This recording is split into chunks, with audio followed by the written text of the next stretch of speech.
Hello, what's up everyone? Kamusta kayo mga ka-broom? Thanks for visiting my channel. My name is Alvin at ito ang Vin in Broom.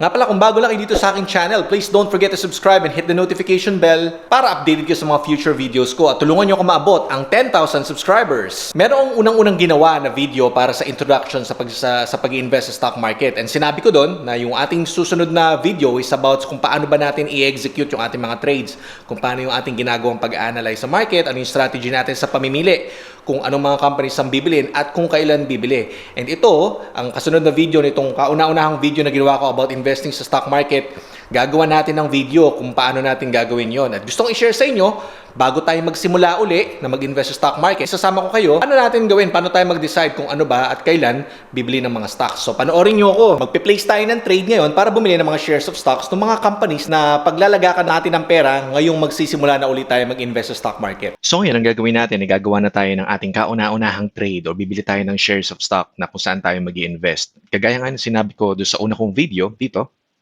sa video na to ay gagawa na tayo ng ating kauna-unahang trade o yung kauna-unahan natin bibilhin ng shares of stock para makapagsimula ulit tayo mag-invest sa stock market.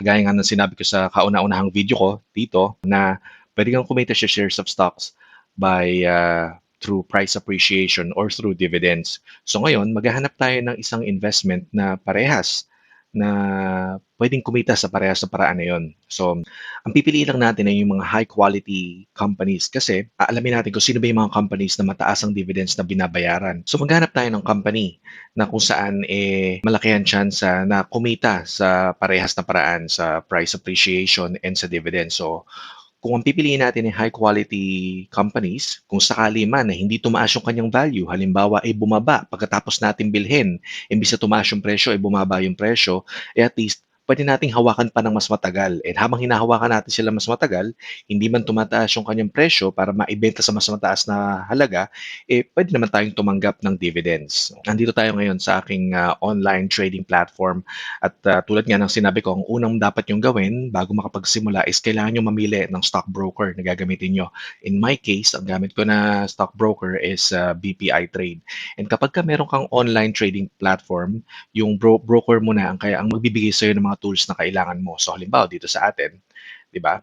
Dito sa aking gamit na BPI Trade, ang gusto kong i-identify sino ba yung mga companies na mga profitable at mga kumita sa mga nakaraang panahon. So, gagamitin natin yung kanilang mga reports dito. So, meron sila ditong research, 'di ba? Company data. Natin itong div history. Ibig sabihin, nandito yung kanilang dividend history. So, tingnan natin kung sino yung mga companies ba na matataas ang dineclare na dividends ng mga nakaraang panahon. So, ngayon, makikita nyo dito sa table na to, ito yung mga lahat ng companies na nag-declare ng dividends nung 2019, 2020, at syempre in 2021, wala pa dito. So, ngayon, meron dito nakalagay na export file. So, export natin to para mapunta siya sa Excel at mas madali natin siyang ma-review. Okay, lalakihan ko lang ha. So, ibig sabihin, ng mga nakaraang taon, ito yung mga companies na nag-declare ng dividends. Ito yung kanilang mga stock code. Dividend, ibig sabihin, ito yung kanilang actual na dividend na dineclare. Tapos itong yield, yung yield is in-express as percentage kung magkakano ba ang kanilang dineclare na dividend kumpara sa kung magkakano yung presyo ng kanilang shares of stock. So, ang gagawin natin, lalagay tayo ng filter at noong 2019, isusort natin to on a descending order para malaman natin sino ba yung pinakamatataas. So, nakita nyo to? Dell. Ibig sabihin, noong 2019, yung kanilang dineclare na dividends na $72 per share ay equivalent sa 7.29% dividend yield. Isipin mo yun, 7.29%. Yun ang rate of return sa investment mo. Kumpara sa bangko, magkakano lang ba ang interest na binabayaran ng bangko? Halos 1% lang. So, ibig sabihin, itong mga companies na to, 1, 2, 3, 4, 5. So, halimbawa, piliin natin yung top 5 kasi napakahirap i-monitor ng iyong investment portfolio kung napakarami mong stocks na hawak. Pero kung magfo-focus ka sa top 5, 7.29%, 7.26%, 5.07%, 4.51%, 4.3%. Ito yung investment return. Ito yung return on your investment kapag sila ay nag-declare ng dividends. Ayan, yung TEL, ito yung PLDT, DMC, Meralco, Globe, tapos itong AP ay Aboitiz Power. So, lagyan natin ng ranking ha. Dito siguro sa gitna, lagyan natin ito yung top 1, top 2, top 3, top 4, top 5. para sa 2019.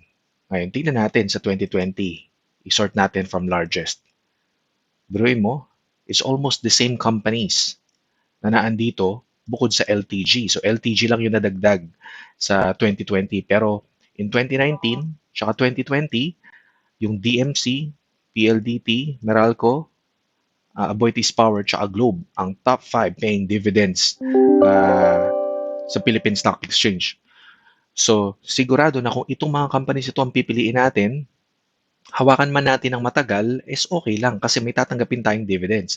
Pero kung magiging magaling tayo sa pagpili ng presyo, kung kailan natin sila bibilhin, kung mabibili natin sila ng mura, mas madali, mas may chance na kumita tayo ng mas malaki. Ganito natin pipiliin, sino ba yung mga companies na paglalagakan natin ng pera para sa ating investment. Para sa ganun, bukod sa abangan natin ang pagtaas ng presyo nila para maibenta natin sa mas mataas na halaga. Pero kung hindi man tumaas yung kanilang presyo, okay lang, hawakan lang natin ng matagal kasi at the same time, mataas din naman ang babayaran nila na dividends. So itong mga companies na na-identify natin sa first 5 or first 4 or first 10, depende sa inyo kung anong gusto nyo, dito natin pipiliin kung kanino ba tayo mag-i-invest. Pero as long as yung kanilang return on investment, as long as yung kanilang dividend yield, mas mataas sa kung magkakano ang kikitain ng pera mo sa ibang klase sa anumang paraan, di ba?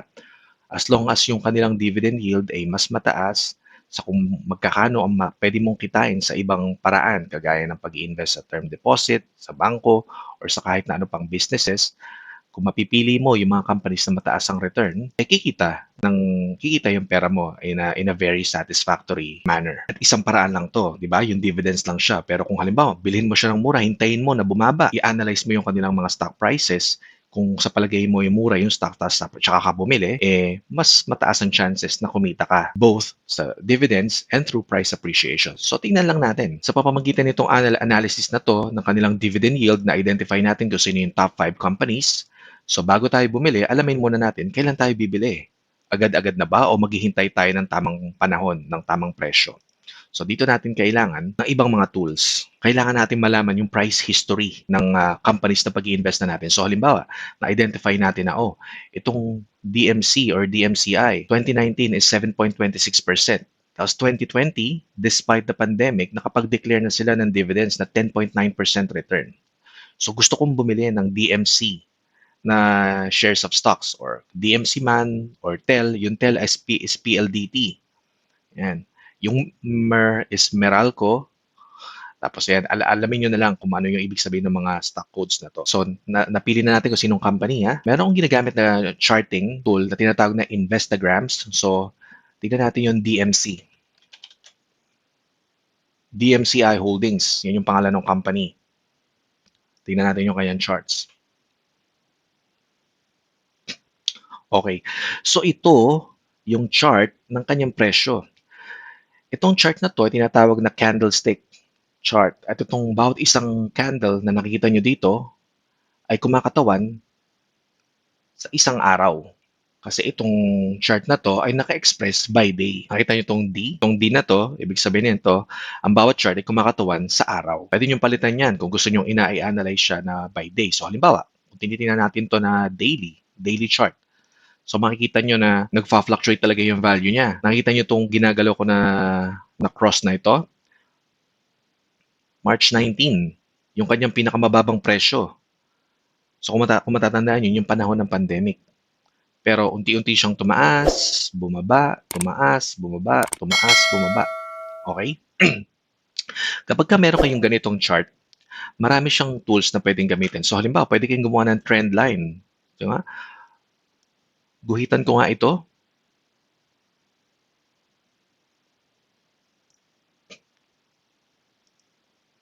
So pansin tong trend line na to, ibig sabihin, tumataas, bumababa, pero nasa upward motion.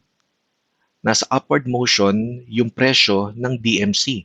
So ibig sabihin, kung bibili ka ngayon, chances are, ito ay patuloy na tataas kapag diniretso mo pa, kumbaga kung meron pang susunod na mga araw dito, in the future, yung direksyon ng kanyang presyo is in the upward motion. Diba?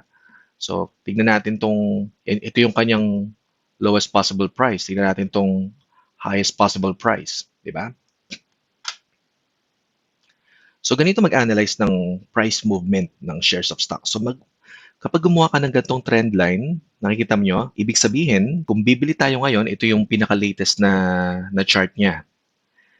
Nakita nyo malapit siya sa floor. Ibig sabihin, posibleng ito ay malapit sa lowest possible price na pwede mo siyang makuha. Sa palagay ko, it is a good time to buy DMC shares of stocks ngayon. At nakikita nyo itong trend line na to, nakita nyo kung paano inabutan niya or kapag siya umabot sa certain price na to, ay nagsisimula uli siyang bumaba. Tapos babalik siya. Pag na-hit niya yung price na yun, nagsisimula uli siyang bumaba.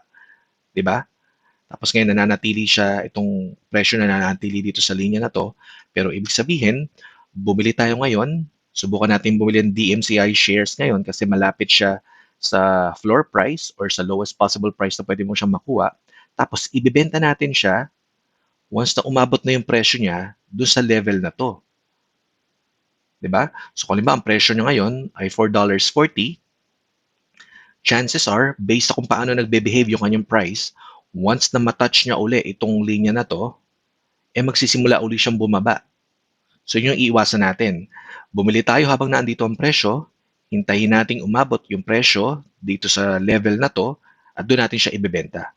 So by that time, yung nabili natin ng $4.40, 4.4 pesos, ay ibebenta natin around 5.6 pesos. Depende kung ilang number of shares ang bibilin mo, mag-iiba kung magkano ba magiging profit mo. Pero sa pamamagitan nito, it's a good opportunity to buy these shares of stock ngayon dahil chances are ito ay tataas. Kung hindi man siya tumaas, okay lang. Kasi hawakan natin siya na matagal, makakatanggap pa rin tayo ng dividends. Okay, at dahil nga sa nalaman natin based sa analysis ng kanyang price na it's a good time to buy right now, we will go ahead and buy shares of stock ng DMCI. Pero siguro ngayon, 'di ba, ang presyo ngayon ng DMCI ay $4.40, 4.4 pesos. Hintay lang, kailangan natin time yan. So kailangan natin bumili sa pinakamababang posibleng halaga, 'di ba? Buy low, sell high. So ngayon, pupunta tayo doon sa ating stock trading account, 'di ba? So depende kung anong ginagamit yung trader, stockbroker, iba-iba maging insura niya. Pero let's go ahead and put a trade. New order. Nalag out pala ako. Login tayo. Okay. So ngayon, we will put a new order para tayo bumili ng DMCI. So ilagay natin DMC. Alamin natin kung magkano ba yung mga presyo. So dito sa table na to, makikita nyo yung lahat ng mga nagbebenta at lahat ng bumibili. So itong bid, ito yung mga taong gustong bumili. Ibig sabihin, merong 6,000, merong gustong bumili ng 6,000, a total of 6,000 shares at 4.39. Pero ngayon, yung mga nagbebenta naman, ang presyo na gusto nila, $4, 4.4, 4.44, 4.45, 4.49, 4.55. Tapos, ito lang yung halaga na pwede mong mabili sa 4.44. Dito pumapasok yung piniliwanag ko about supply and demand. So, depende kung mas marami ang nagbebenta kesa sa bumibili, magbabago yung presyo ng shares of stock. Pansinin nyo halimbawa itong 101,000. Merong gustong bumili ng 101,000 ng DMCI shares sa presyong 4.31. Pero karamihan ay 4.44. Ang karamihan, ang gusto, ito na, pinakamarami nagbebenta, so 146, ng 146,000 shares ay 4.5. So sino sa kanila ang magwawagi? Sino sa kanila ang magiging ang makaka-influence sa presyo ng DMCI? So it's yet to be seen. Hindi natin basta-basta malalaman yun. Pero para magawa natin yung trade, so pansinin natin to, itong dinrawing natin na trend line, ilagay natin yung linya dito, 'di ba? So ito ay 4.29. Nakita niyo itong linya to, 4.29. So ibig sabihin, kapag na-touch niyo yung line na yan, posible na mula dito, tsaka pa lang siya magsisimulang tumaas. Or pwede siyang bumaba ng kaunti, pero most probably, based sa behavior ng kanyang price, is if-follow niya itong trend na to, di ba?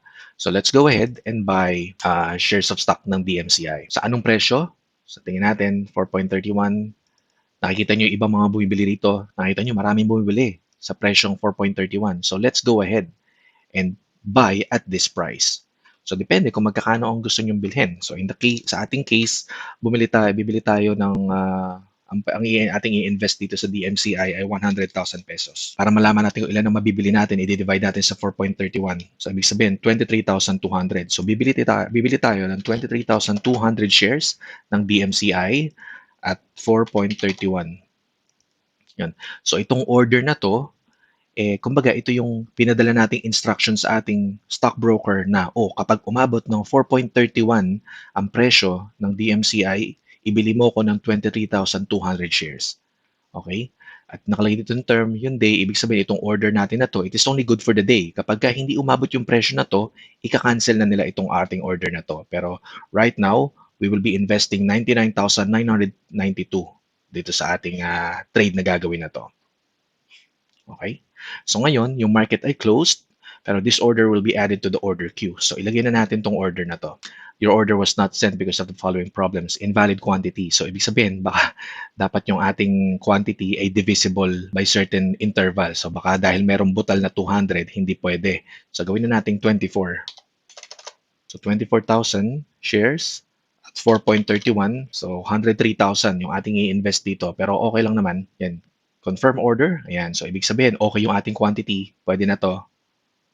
So, okay na itong ating quantity. Hindi to walang butal. So, enter natin yung ating password. Confirm.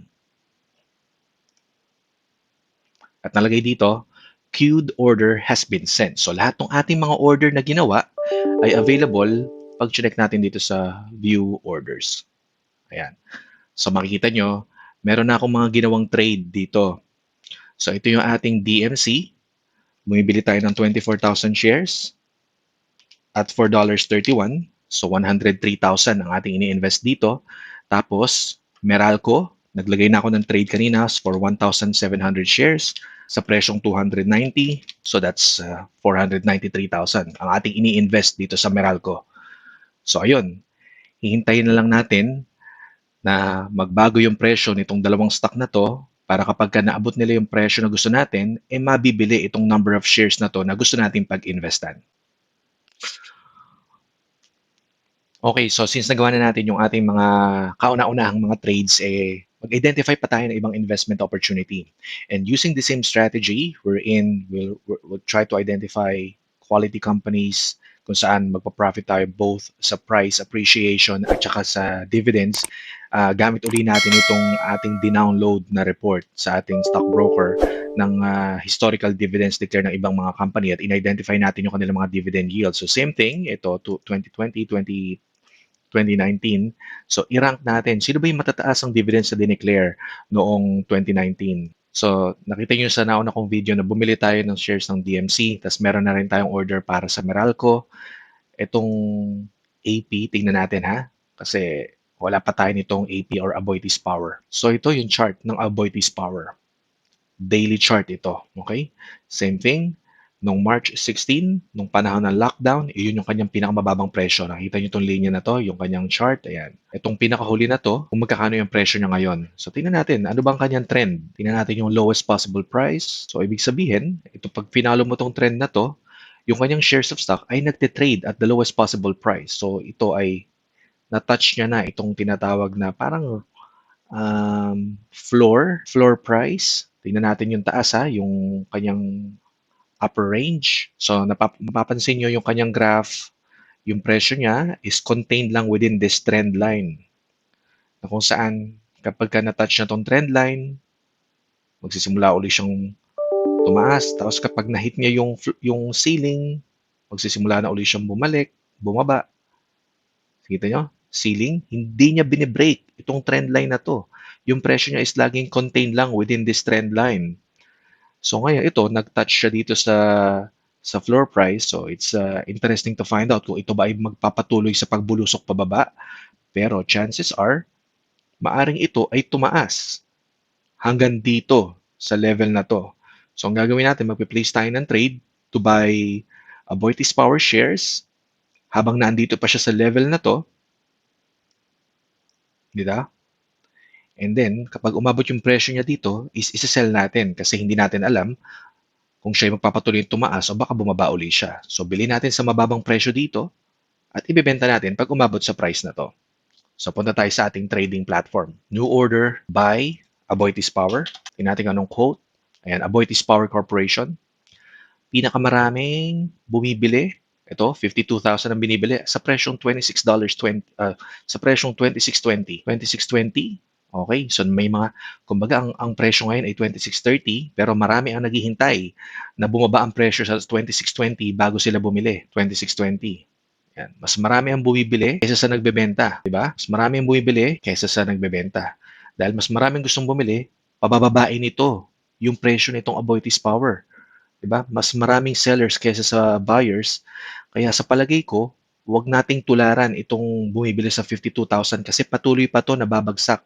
Patuloy pang bababa ang presyo nito. Sa palagay ko lang sa aking analysis, because there's more sellers than buyers. Nakita nyo, 52,000 ang gustong bumili sa presyong 26.20. Tingnan ko nga yung presyo na yung 26.20. Saan ba yung 26.20 na yun?